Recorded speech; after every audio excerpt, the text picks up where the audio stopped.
Diplomacy, before the advent of modern nations, was not merely an instrument of statecraft, but a crucial mechanism in managing relationships between various power entities, ranging from city-states and empires to tribal confederations and religious institutions. This form of diplomacy evolved significantly over centuries, influenced by cultural, social, and technological changes, shaping the interactions between societies long before the establishment of nation-states as recognized today.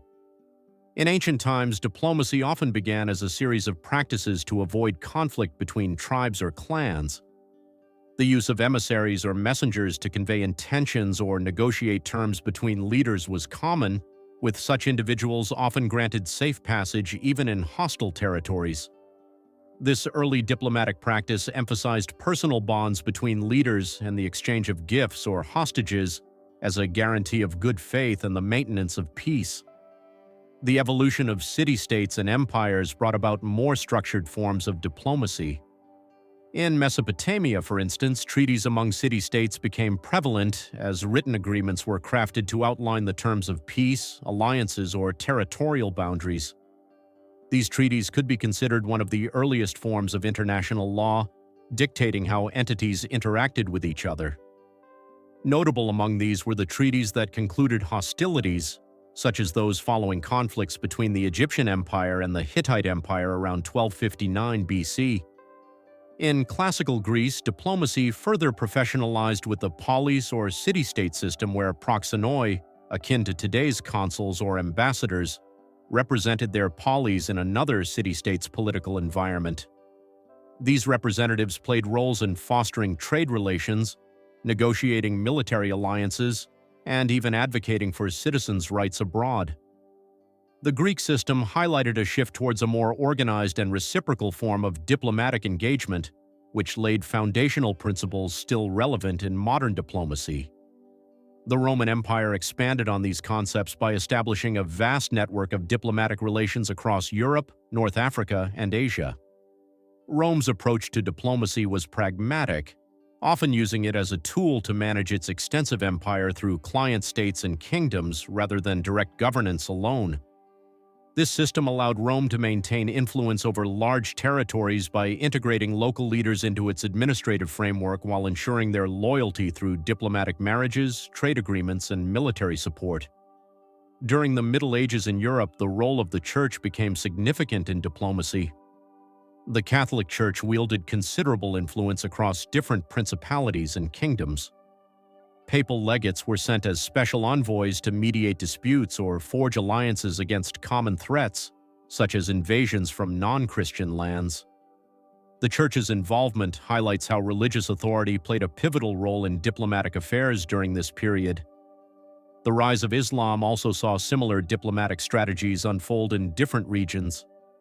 Islamic rulers used diplomacy to secure trade routes, establish military alliances, and spread religious beliefs across new territories. Notably, the Treaty of Hudaybiyah between Prophet Muhammad and the Quraysh tribe is an example where negotiation skills led to significant religious and political outcomes without warfare. Moving into the Renaissance period, diplomacy began to resemble its modern form more closely with permanent embassies established in foreign capitals among European states. This era marks a pivotal shift where resident ambassadors stayed indefinitely within a host country to represent their sovereign's interests continuously. This change facilitated deeper political engagement and more sustained relationships between states. The Peace of Westphalia in 1648 is often regarded as a milestone that marked the beginning of modern international relations. The series of treaties involved therein effectively recognized state sovereignty over territorial domains for the first time on an international scale. This development codified non-interference in domestic affairs into what would become one key principle in international law. Looking at non-Western examples provides further perspective on early forms of diplomacy.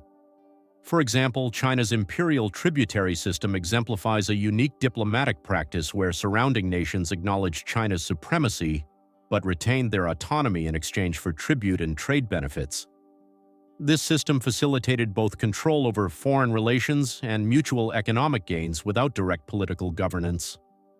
In pre-colonial Africa too, diverse forms such as negotiation with lineage heads or kingship diplomacy, where rulers engaged directly with each other, were prevalent depending on regional customs and societal structures. These interactions were crucial for securing peace agreements and regulating trade among communities. These multifaceted origins and practices illustrate that diplomacy before modern nations was not monolithic, but adapted to fit the cultural contexts and political needs of different societies around the world. Despite lacking some formal structures seen in current diplomatic systems, these early forms were effective in maintaining stability and fostering cooperation among various social groups. In conclusion, understanding how diplomacy functioned before modern nations offers insight into human socio-political evolution through ages when communication was limited, yet crucial decisions impacting entire civilizations had to be negotiated across vast distances and cultural divides. These ancient practices laid many foundational principles that continue to influence international relations today.